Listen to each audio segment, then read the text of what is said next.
Hello and welcome to GarageHammerTactics. It's Sean today and we are going through another Legion Astartes review, this time looking at the Night Lords. Let's get us kick-started with what do you actually get for just being Legion Astartes Night Lords. Obviously, first up you get Legion Astartes rule. We all know what that one is. And then we get the Talent for Murder. So this is the new Night Lords out of Book 9, so there's a slight change to this. So if any units with the Legion Astartes Night Lords special rule outnumber one or more enemy units, non-vehicle units, that's the change on this one. During any initiative step in which they are on an assault, they gain +1 to hit and wound to a maximum of 2+. Only affects hit and to wound rolls, it states, and not other rules such as rending, so rending is always a natural 6. Bulky models count as 2, very bulky 3, and extremely bulky 5. That includes monstrous creatures as 5 as well. The slight change to this is to non-vehicle units instead of infantry units, I think it was before. And this is great now when you're looking at, you're facing Mechanicum and demons where they have got monstrous creatures and the like. So it also works against them as well now, which is brilliant. This is quite a strong rule in my opinion, and it actually promotes you taking larger squads to get that rule coming off more often than not. And then you got Nostraman Blood. All models with the special rule fall back an extra inch further than normal, and if they fail a pinning test, they may, if the controlling player wishes, fall back instead of becoming pinned, just as if they'd failed a morale check for taking casualties in this shooting phase. So this rule, bit of a drawback, slightly annoying for falling back an extra inch, but it's not game ending. Falling back instead of being pinned, that could actually become useful if you're in a sticky situation where you actually don't want to be there, especially now you've become pinned, as you can't charge or anything, so you might just want to hightail out of there and just fall back to save your unit. Next rule is Night Vision. So all models in Night Lord's primary detachment, not just those with Legion Astartes Night Lords, so that is going to include your tanks and dreadnoughts and stuff, which is quite handy, have the Night Vision special rule, so no one against your army is going to benefit +1 for Night Vision Stealth rule, which but you will unless they have obviously got night vision of some sort. So this will actually come in handy, especially when using the Terror Assault Right War, which we'll get onto soon, but that basically allows night fighting to continue for more than the first turn. Next up, From the Shadows. All models with this special rule have a cover save of 5+ on the first game turn, even in open ground. This rule can be combined with effects of stealth, etc., so shrouded as well, as normal, but other forms of cover the model might be in which provide a higher save supersede it. So if you're in ruins or something, that will supersede this cover save, and you'll still get your 4 up for being in ruins. So yeah, especially again with Terror Assault Right War, where you can extend the right of you can get night fighting on the first turn quite reliably. You'll have a 4 up cover save even in the open. So obviously models such as Typhons and that which ignore cover is one to watch out for, but otherwise this is going to help you very well on turn 1, because it's going to keep the survival of your army, even if you lose that first turn and don't gain the initiative. And obviously everyone normally gets hammered by a load of firepower on the first turn, so ups your survival of that.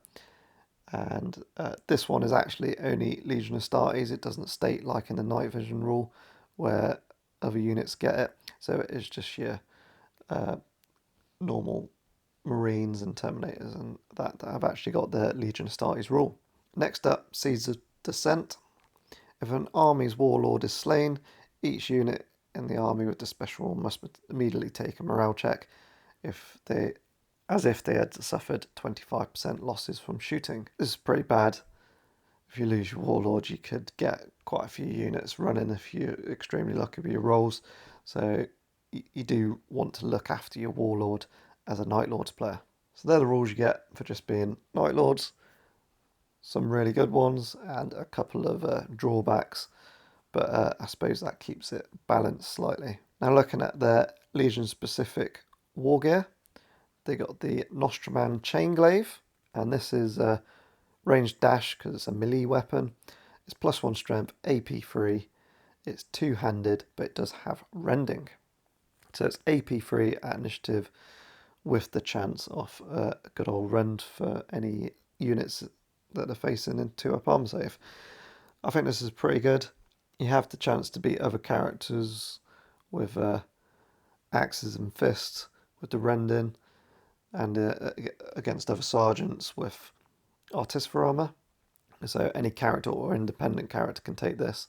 So that does include your own sergeants.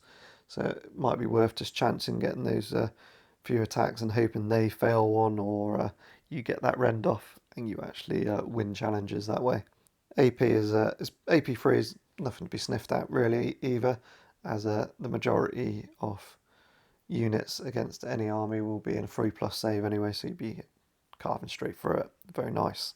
Teleportation transponder, so any Night Lords, Legion Terminators, or Command Squad equipped with Terminator armor can be upgraded to have the Deep Strike rule for 15 points for the squad.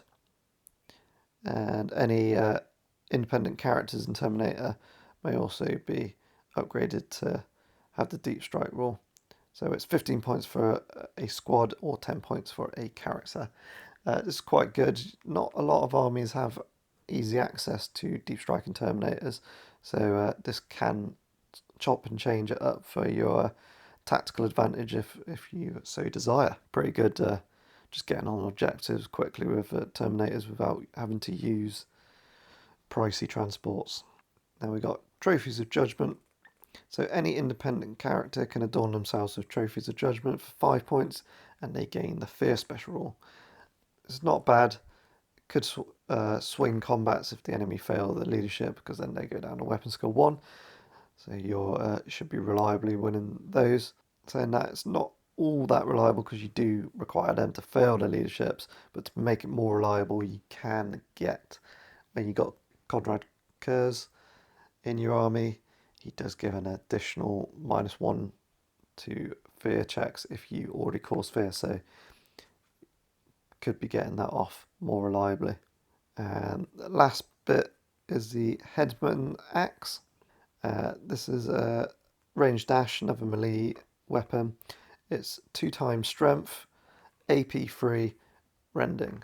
So it's basically a heavier version of the Chainglaive. It does come up as you have to replace a power weapon with the Hedman's Axe for 10 points. So I'm a little bit undecided. So at initiative, you do have the chance of instant death in a lot of characters because it is ×2. And if you get a cheeky rend, or if they roll a 1, because they're probably going to be an Artificer armor, let's face it, could be instant death. So you could get your opponent sweating there. And I think you could actually see it happen quite often. It's just the price is a bit off-putting, because I believe 10 points if your character's in a Terminator armor, because you would get that power weapon with that. But looking at that, power fist is 5 points, so it all comes to that if you want a chance hitting first against someone with a power fist, and just hoping they roll a 1 or you get the rend on a 6. But on a normal character that's just in power armor or Artificer armor, you have to pay for the power weapon, so you can then replace it. So a power weapon's 15 points, and then it's 10 points on that. So then it's 25 points just for this weapon. I think that is just a little bit too much for me. I'd rather just chance it the other way if it was me. But on Terminators, might be worth it. Right Walls up next. Back in the Red Book, we had Horror Cult. That's not in Book 9, so I believe that's gone. Can't use that anymore because these are now the most up-to-date rules that you should be using. So that's gone. So the first one coming up is Terror Assault. The force may impose night fighting for the duration of the first game turn on any mission automatically. Night fighting imposes mana carries on to a second game turn on a roll of a 3-up, and on the third turn off a 6-up. While this night fighting condition affects all models of Legion Astartes, Night Lord special rule gain +1 initiative and +1 to their run distances. So it's now auto turn 1, used to be a 2-up for turn 1, so you don't have to worry about rolling that one. And it's now down to a 3-up for turn 2 instead of a 4-up. It's really good, makes it a lot more reliable for you to keep that night fight and to protect your troops. Becomes really good when you couple it with From the Shadows or your Legion specific rule, because then, like I said earlier, you can have a 4-up cover save in the open, so great survivability, and don't have to worry about having lots of troops in the open, because you just have them there, and having lots of troops to get you outnumbering, so you get the +1 to hit as well. You should be able to keep those troops alive, so that you will have more. And +1 initiative while the night fight is in effect, really good.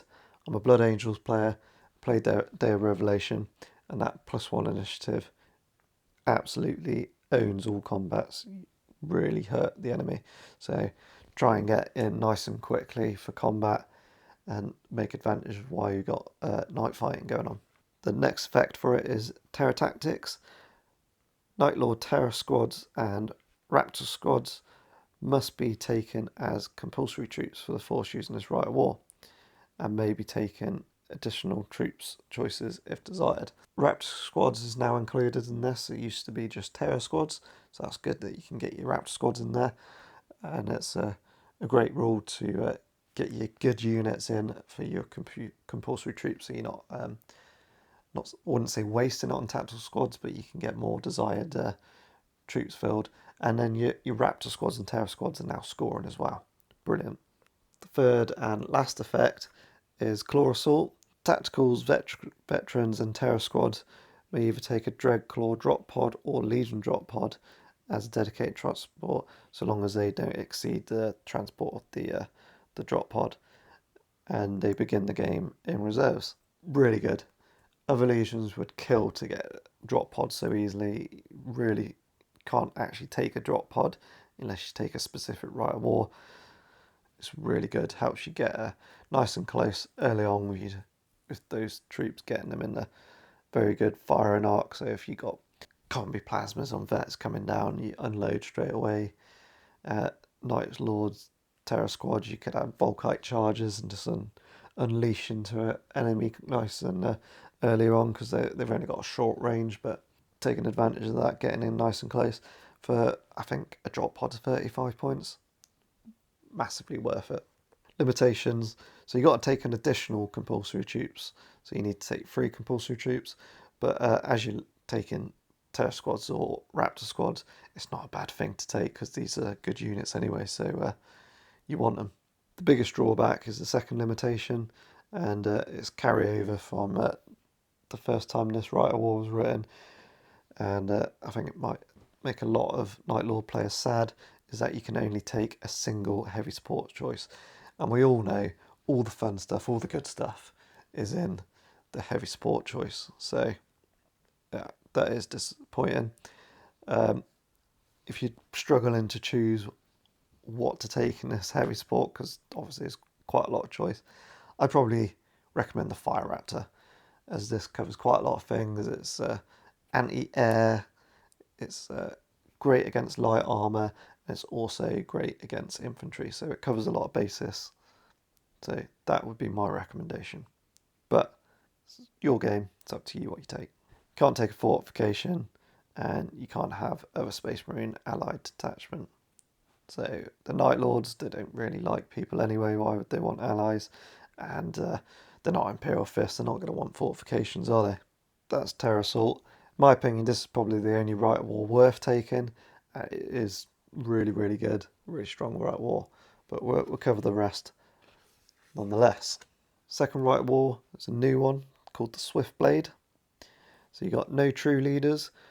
Detachments with this right of war must take a minimum of 3 compulsory HQ choices and may take up to 5 HQs, regardless of the force organisation chart in use.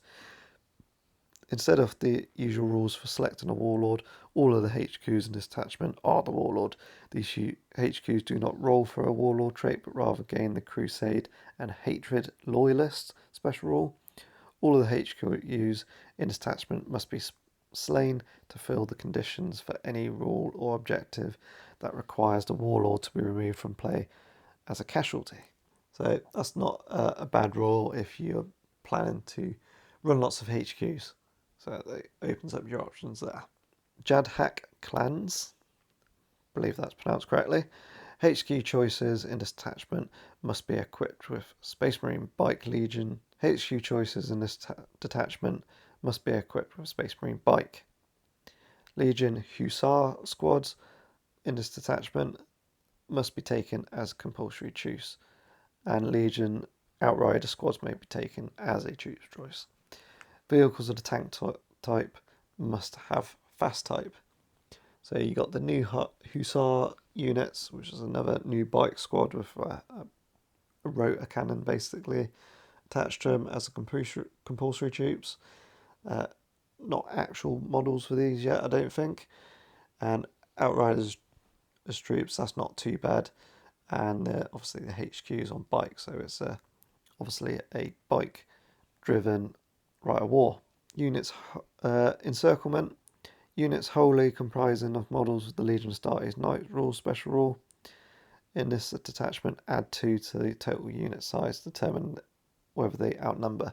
So this helps to get that talent of murder off, as you're getting that extra 2, so hopefully it should come off a little bit more.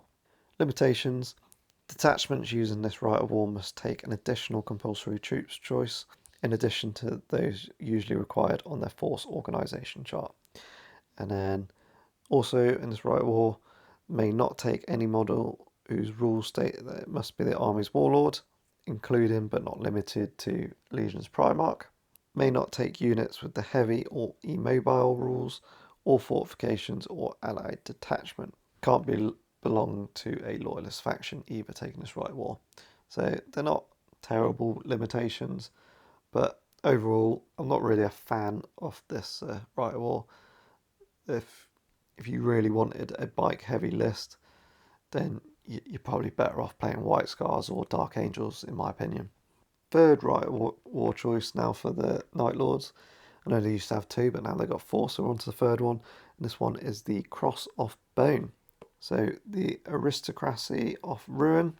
For every non-compulsory HQ choice included in the part of this detachment, the maximum number of elite choices available as part of this force organisation chart is increased by 1.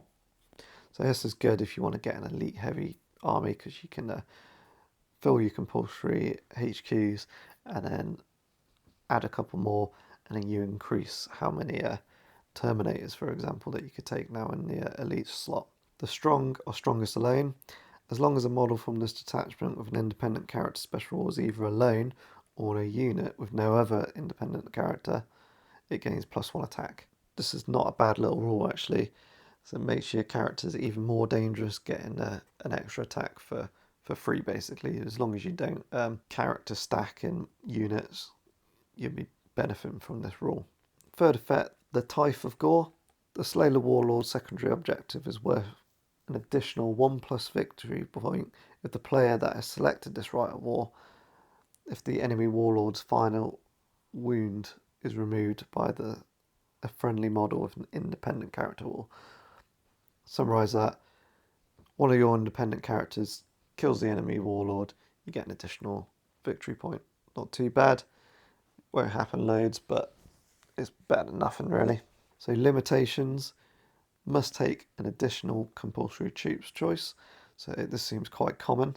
You can't take Conrad Kurz as a Lord of War's choice, and any unit from detachment that makes a consolidation move must move to the full distance allowed towards the nearest enemy unit within line of sight. If no enemy unit in line of sight, then you go towards the opponent's deployment zone.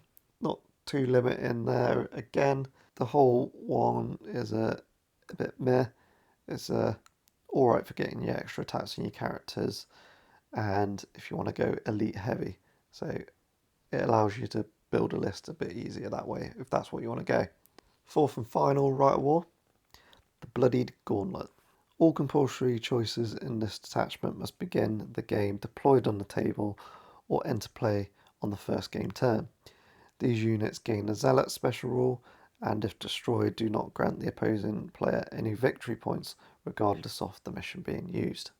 So Zealot on your compulsory units is really good.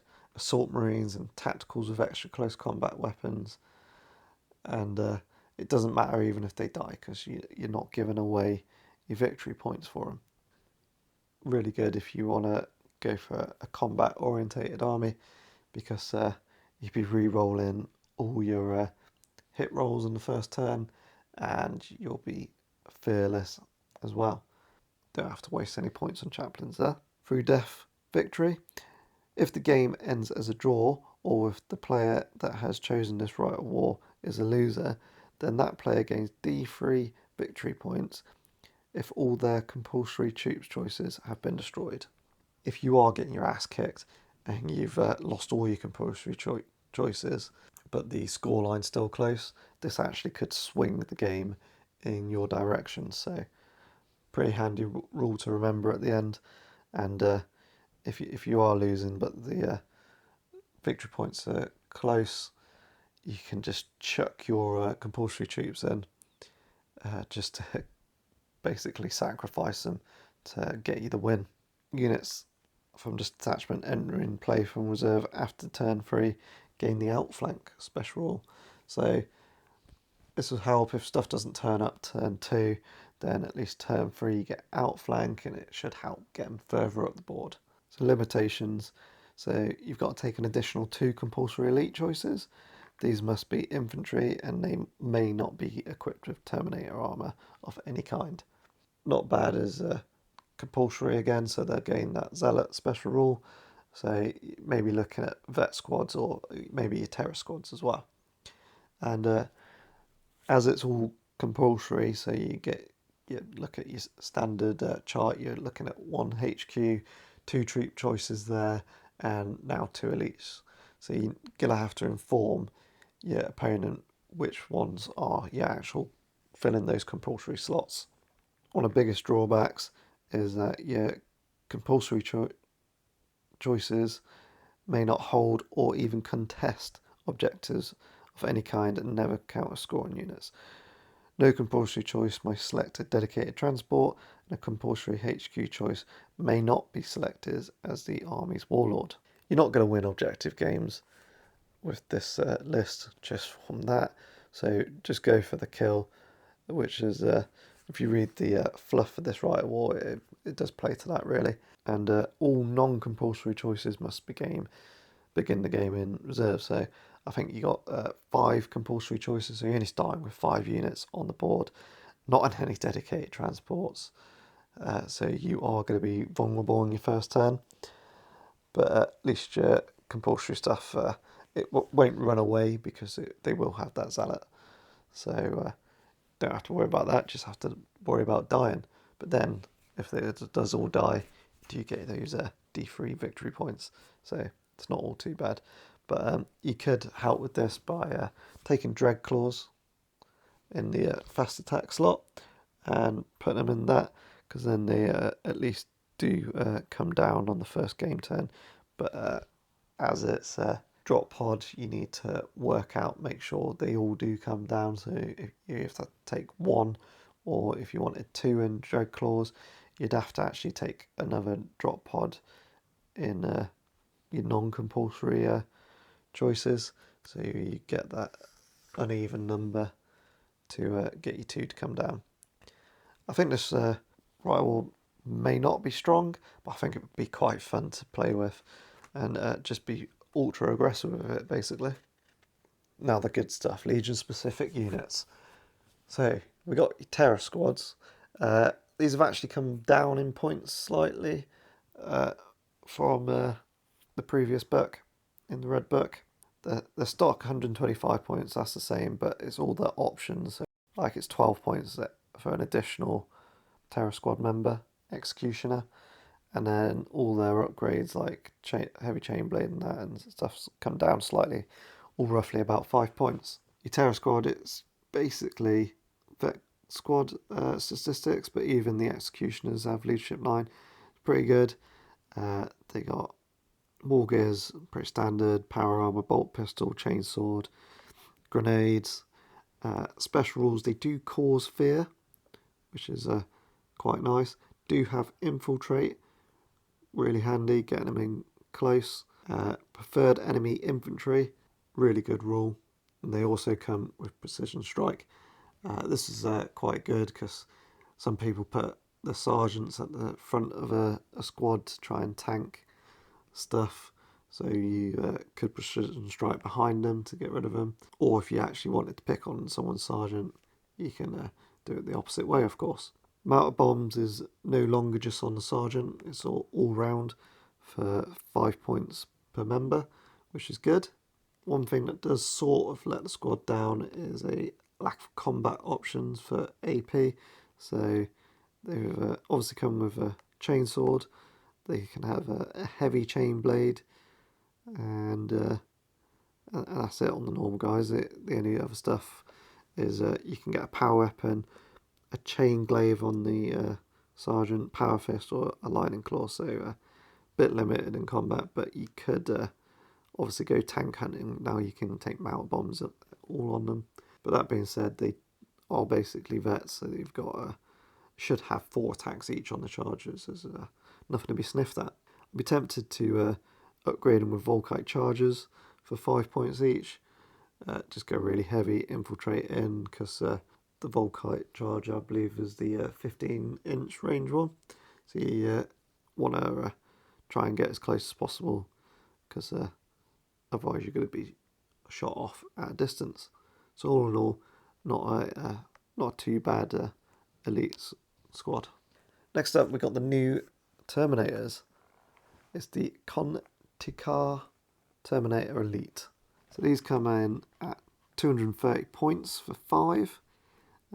They got Weapon Skill 5, BS 4, Strength 4, Toughness 4, 1 wound, except on the Sergeant it has 2.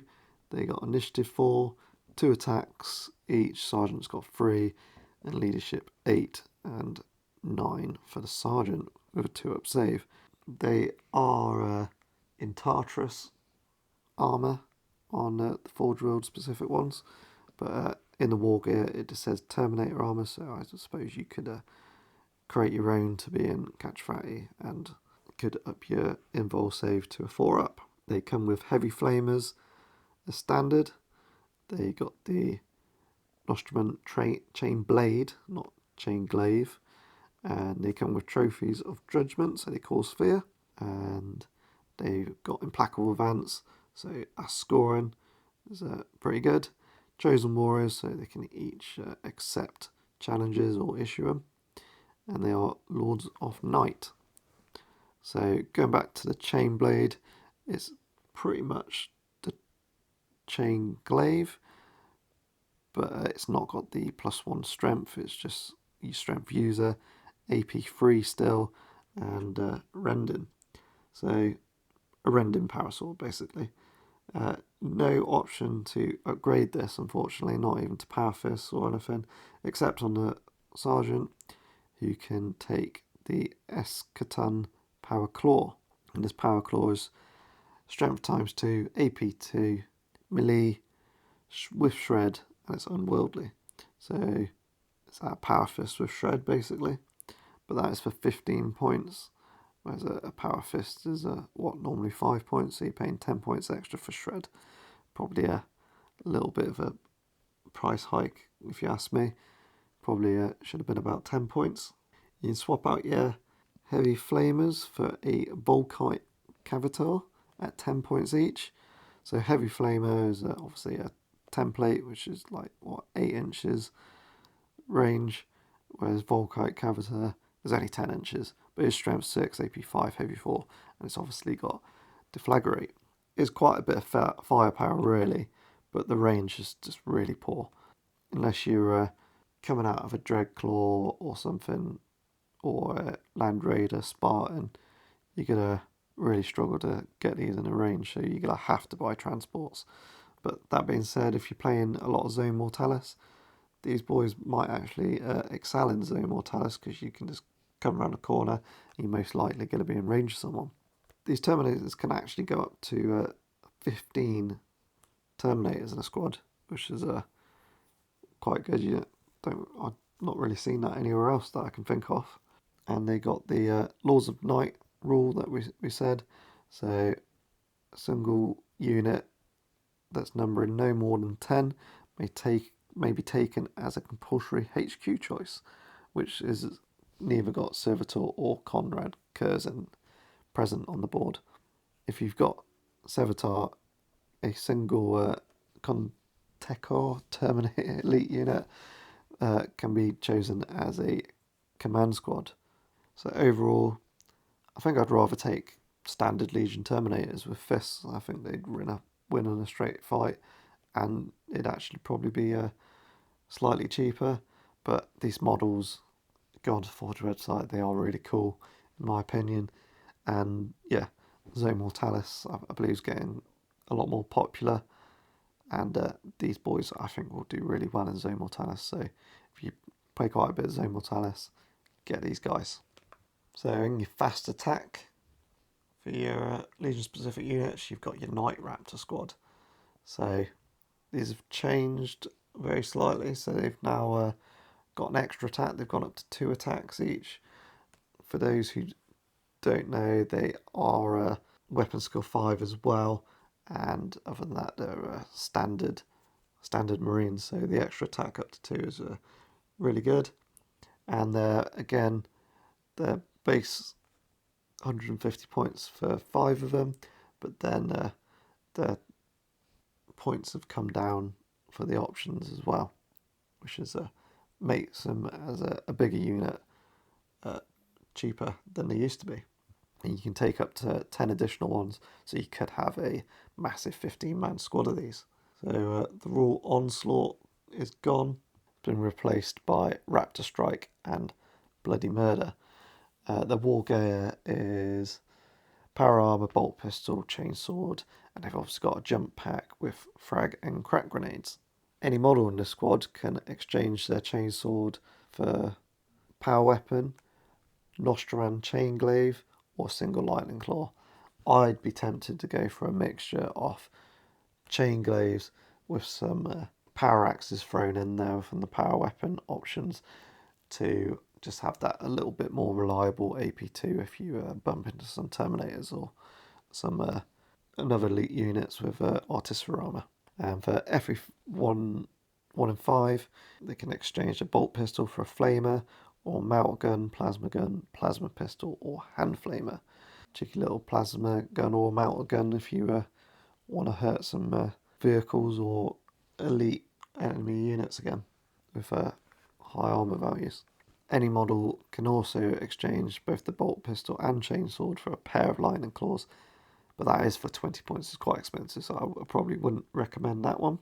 The Huntmaster, who's the sergeant, can exchange their bolt pistol for a Volkite suspender, a hand flamer, or a plasma pistol, and they can also exchange their chainswords for the Hedman Axe for 5 points, which is a little bit cheaper than it was for the independent characters. Might make it reasonably to go for. The Huntmaster can also take melter bombs, artillery armor, and traces of judgment to get that first special rule again.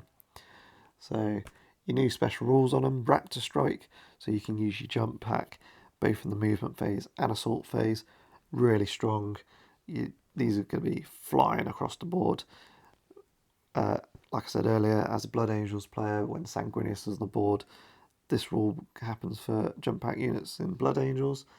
It makes all your jump pack units deadly because they're just so fast. You reliably get them into combat, and as you can tell, these boys will do well in that. And then Bloody Murder. So after all normal attacks by the squad have been resolved, count the number of enemy models removed as casualties as a result of those attacks. Immediately resolve a number of automatic wounds equal with AP dash equal to the number of casualties caused on any one enemy unit that is locked into combat. It does say, please note this has no effect on vehicles, and these additional wounds do not themselves inflict more wounds. This reminds me a little bit like Volkite Deflagrate, but in combat, so I really like it. It's only AP dash, but it's more hits or more automatic wounds. Even you don't even have to roll a wound this time. So yeah, it's quite good. So overall, I think Night Raptors have been brought down in points and tweaked slightly to have that extra attack, and the rules make them a bit more deadlier. So big improvement from what they used to be. Characters up next. So we got Nakrid Foal. So this is a new character as far as I'm aware. He's at 185 points, but he's got quite good stats. He's got weapon skill 6, ballistic skill 5, strength and toughness 4. Does come with 3 wounds, initiative 6, which is quite high. That's very good. 4 attacks, leadership 9, and he's got a 2-up armor save because his war gear. He's got artificer armor. He's also got refractor field, giving him that 5+ invul. A Volkite Serpenter. He's also got the Nostraman Flay Whip, the Devil's Due, and Trophies of Judgment, again causing fear again. He can only be taken as a traction, as a trait of faction army, should I say.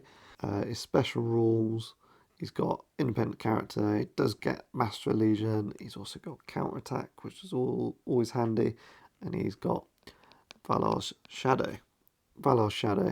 So he can't be targeted by the means of precision strike or precision shot special rule. In addition, when he's reduced to 0 wounds, you roll a d6. If the result is a 5+, he's still removed but does not count as being destroyed for the purposes of scoring victory points or achieving objectives. Once removed from play due to this rule, he can't re-enter play for any reason. Pretty good. You basically got a third of a chance for a hit. If he dies, that he's not going to cost you any victory points. First bit of his war gear. So he's got Volkite Spender, pretty standard, and then he's got the Nostraman Flay Whip. This is a combat weapon. He's got 2 melee weapons. One, unfortunately, a specialist, and the other is not, so he does not get an extra attack for having 2. But he's the Flay Whip is strength user. It's AP 4.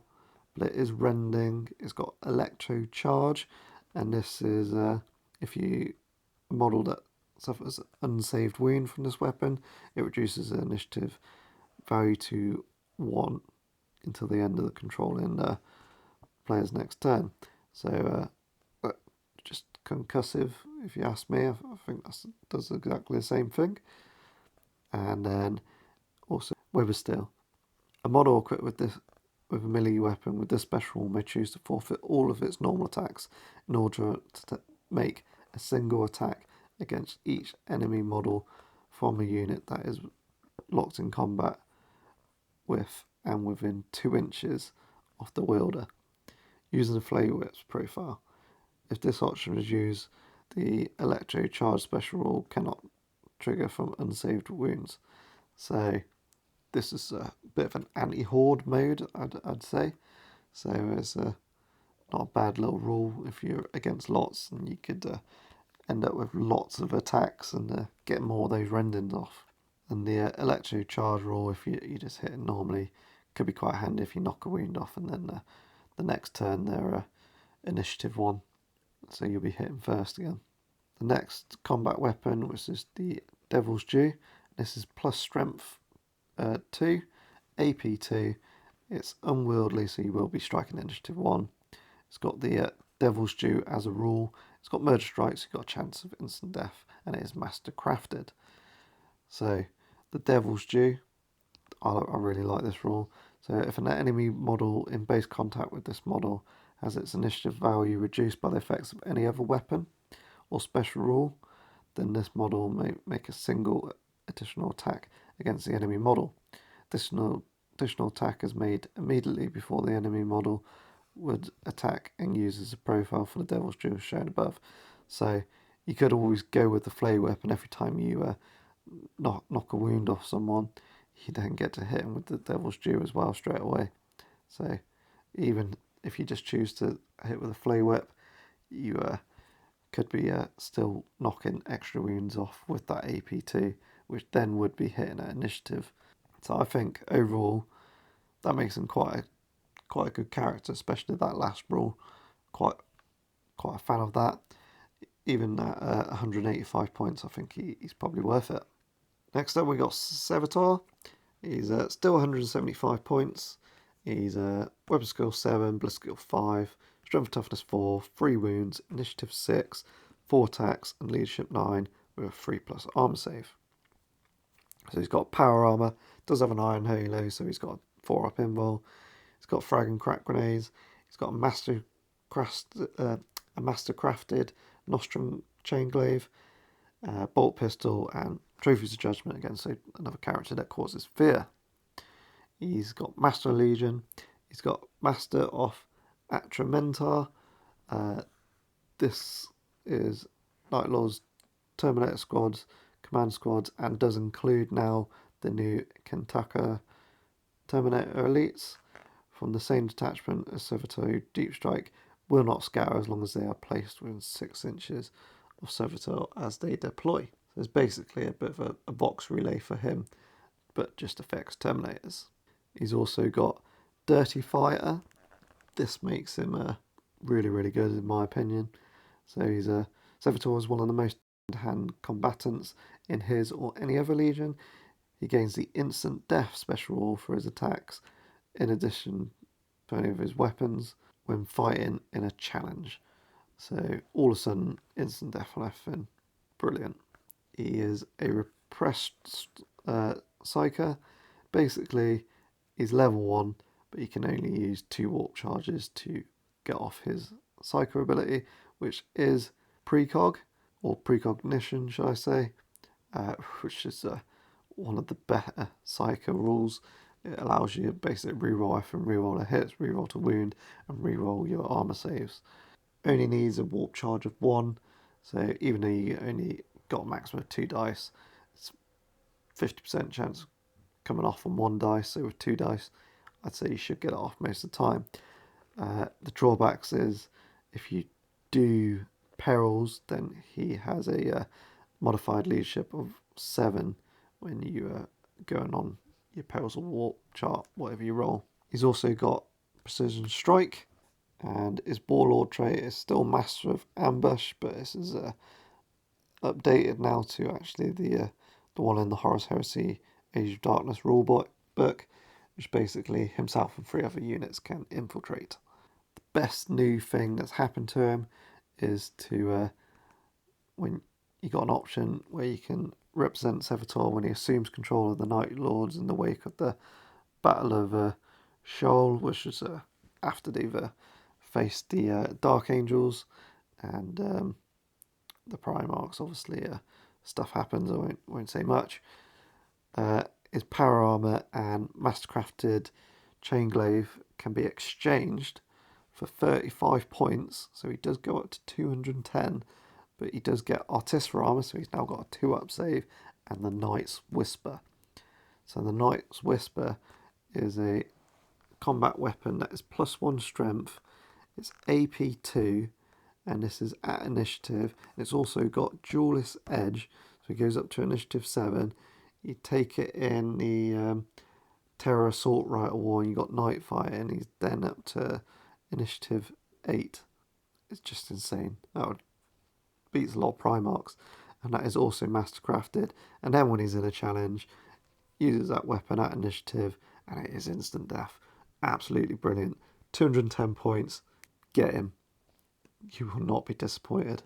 And top it all off, remember, Psyker, get precog off. He's re-rolling everything anyway. He is one of the best characters now in the Horus Heresy. He's up there with Sigismund. I'd love to see. I think he might pip Sigismund. The only thing that Sigismund's got the chance off is that he does have Eternal Warrior, as Sevitor doesn't.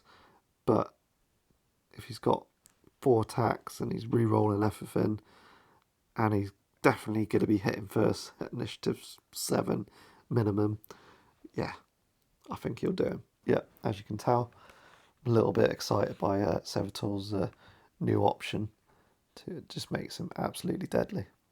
Next character, it's the Flame-Master. I'm not even going to attempt to pronounce his name. I'll definitely not get it right. But he's basically the Primus Medicae character. So he is absolutely no change on any of his rules. They have literally copied and pasted from the book. But for those of you who don't know, he's Weapon Skill 5, Ballistic Skill 4, Strength 4, Toughness 4, 2 wounds, Initiative 5, 2 attacks, Leadership 9. It comes with Power Armour, a Refract Field, Throwing Crack Grenades, Archaeotech Pistol. He's got Red Jaqua as a combat weapon, and he's got Narthosium for obviously to give Feel No Pain. He is fearless. That's one of his redeeming factors, I suppose. He does cause fear as well. He's got the Devil's Look, and he's unfit for command, apparently. I think he's a bit meh. The Architect Pistol is nice. The Devil's Look rule is quite nice. So he's feared and distrusted even amongst his own legion. Has survived both enemy action and attempts on his life by his own comrades, surprisingly often by sheer chance alone. This has only enhanced the Primus Medicae's Dark Renown, and he may reroll his failed Lookouts Sir rolls and his Feel No Pain rolls, but obviously this is only for himself, not reroll Feel No Pain for whatever squad he's for, just the ones that are directly affecting him. The Red Dracula Weapon, it's -1 strength, so it's only strength 3, it's AP 3, does have Murder Strike, it's not too bad, but it is a specialist weapon, so you're not getting any bonus attacks, I don't think. So the fact that he's down to 2 attacks anyway is a bit meh. Even a normal Centurion's got 3, and as he's unfit for command, can't be taken as compulsory HQ, and can never be the Warlord. So this character, I think you might be, just if you wanted a Primus Medicae, you might be just worth taking a normal Primus Medicae to save points. They're a bit cheaper than him, about 40 points cheaper, I think. But does have Fearless, if you wanted a way to combine maybe a Fearless character with a Primus Medicae. This is your option. And so making a unit fearless is still something that is worth considering. Another new character is, I'll attempt to pronounce this one, it's Kiron Ophion of the Chiroptera. Probably got that massively wrong. Comes in 165 points. For this you are getting a Weapon Skill 6, Ballistic Skill 5, Strength and Toughness 4, 3 wounds, Initiative 5, 4 attacks, Leadership 10, and a 3-up save. His war gear, he's got the Bloody Aegis, Power Axe, Refractor Field, Volkite's Tempter, Power Armour, Melter Bombs, and Frag Crack Grenades. Only been taken as a Traitor Faction. He's got Master Legion, the Coward as a special rule, and if he's the Warlord, he has Abhorrent Bravery trait, rolling randomly. So the Bloody Aegis bit of war gear, in close combat is invulnerable save, goes up to 3 up. In addition, any model that targets him with 1 or more attacks in the assault and scores an unmodified 1 on at least one of those dice, it has its weapon skill halved when targeted by any of his close combat attacks back at them until the beginning of the next game turn. So if they roll a 1 to hit, then you're then going to be hitting them back quite easily. Not a bad little rule. It's actually really strong for the 3+ invul save in combat. As I think many of you probably know, as soon as someone gets a 3+ invul, they become quite a good character no matter at what level. So the next outstanding rule is the coward. So once he loses a single wound, he gains a feel no pain 4+ special rule, and when he's knocked down to his last wound, he then goes up to a 3+ feel no pain. So it's another brilliant rule, and just makes him even more resilient as you start chipping off his wounds. It gets even tougher. So if you want to kill this guy, you're better off just hitting him with a power fist and wiping him out in one go, hopefully. And the warlord trait, apparent bravery. So as long as you've got less victory point than the opponent, himself and any Night Lord units within 12 inches of him gain the stubborn special rule. Additionally, the controlling player might always choose to reroll or have their opponent reroll any failed dice to determine if the game continues for another turn. Pretty good if you're a little bit behind and you can get stuck in combat, and even if you start losing these combats, you're not going to run away too easily. Overall, I think he's pretty good character. He's a little bit let down by just having a power axe, because obviously you only get a hit in that initiative 1. But that being said, he is very resilient with a 3-up invul in close combat, and obviously that feel no pain kicks in as well, so I think that makes up for it. Last of all, but not least, is Conrad Kurz, the Primarch of the Night Lords. Fortunately, no changes that I can see, but I'll go over him nonetheless. So 435 points. He's weapon skill 8, ballistic skill 6, strength 6, toughness 6, 6 wounds, initiative 7, with 5 attacks, and leadership 10 with a 2-up save. So initially, out of those stats, I'd say for a Primarch, he's got good initiative and he's got a good weapon skill. Everything else pretty standard. War gear, he's got the Nightmare Mantle, which this gives him the 2-up armor save and a 4-up invul. Grants the hit and run special rule, which is a pretty good rule to have. And also, he gains the Hammer Rasp special rule, but inflicts D3 Hammer Rasp rather than 1. Hit and run, already said I quite like that.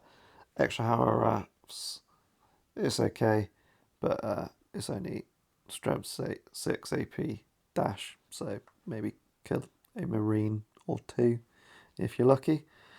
Nothing to go too crazy about, really. He's then got the Mercy and Forgiveness. These are his combat weapons. It's melee, strength user, AP2. It's got Shred, specialist weapon, murder strike, and it's paired for an extra attack, so it does go up to 6 attack. It's AP2, always nice. Shred, brilliant. Murder strike, good. Hopefully get some 6s off and instant death people. Dreadnoughts will ruin your day though, because these are just strength 6 basically. So make sure you've got a unit that helps with this, that's either got big hitting power themselves or lots of mortar bombs, just because you will get stuck. Although, saying that, he does have hit and run, so you shouldn't get stuck, and you'll be saved that way. He's then got the Widowmakers, which is range 12, strength 4, AP 5, assault 3, with lethal precision. It's alright, low AP, lethal precision on does precision strikes on a 4+, and on a wound roll of a 6, ignores both armor saves and invul saves. So that's essentially super rending to me. So it's not too bad, but out of those 3 shots, it's unlikely to get any 6s, really. You'd be lucky to get 1. So his special rule off Sire of the Night Lords. Kurz has the Night Vision and Acute Senses special rule, and a Force Container here as its Warlord may always elect to have the first turn of any game to use as Night Fighting. You probably always want to have that, as you get that 5-up cover save at the start in the open anyway, so now you're guaranteeing that your units will have a 4-up on the first turn. Night Lord's Force with Conrad Kurz as its Warlord also gains a Fear special rule, and for all of its units with Legion start its Night Lord special rule, and affected units which already have the special rule Fear now impose a -1 penalty on the leadership and test them for Fear. So it's not bad. Got to really play to your Fear tests. You've got to get these trophies of judgments in to get that extra -1. Get that extra -1 to the leadership value, because then Fear tests are actually you probably will actually see quite a few fail right about them. His other special rule is the King of Terrors, such as Kurz's aura of preternatural malice and sinister intent. Fear test taken against him is subject to a -3 leadership penalty. In addition, should be part of an assault when an enemy unit is destroyed outright, or the other enemy unit is subject to all other enemy units subject to fear within 12 inches. And with line of sight to the combat, must take an immediate morale check or fall back. I think this rule's brilliant. It's actually a -3 to leadership, so normal squads will actually be failing leadership tests, as normally don't see that many people fail leadership tests against Primarchs, because it is really unlikely when most units are leadership 9. But that being said, if you're going up against other Primarchs and stuff, they'll be fearless anyway, so this rule then becomes redundant. He's also got Shrouded and Stealth, and these do combine, so he has a 4+ cover save in the open, but stick him in buildings and stuff, he's getting 2+ cover saves in addition to whatever unit he is attached to. So really good, especially jump packs, so put him with raptors and stuff, jumping from cover to cover or behind cover. If you don't want to suffer those dangerous terrain tests, you're going to be getting a pretty healthy cover save. So that's Conrad Kurz, and that is Night Lords altogether. Personally, I think you might want to go hard on the fear. You can combine a few things to make it actually come off and be useful, but obviously it's going to be useless against fearless units. So if you're coming up against an army that's got lots of fearless units in it, if you've built your list that way, it's not really going to work. It definitely probably favour towards close combat, I'd say, or even slash a close range shooting with a couple of those Legion specific units just having quite short range weapons. They've only got one great unit, which is the Raptors, I'd say. They've got a couple of really good characters I quite like. The Rite of War, like I say, the Terror Assault one, that's the best one. That's one you probably want to use. And they've got a bit of a mid-tier Primarch, I'd say. I wouldn't say he's bad, but I wouldn't say he's great either. Let us know how you play your Night Lords. I never actually played Night Lords, just reading rules and my first initial thoughts. So let us know how you play, whoever is listening and plays Night Lords themselves. Hope you like what you listen to. Hope if some people are considering Night Lords, I've given you a bit of an insight. And as always, could you please like, share and subscribe to us. And we are counting down the days now till hopefully we can get back to doing back reps. Again, this is Sean at GarageHammerTactics. Thank you very much for listening. Catch you later.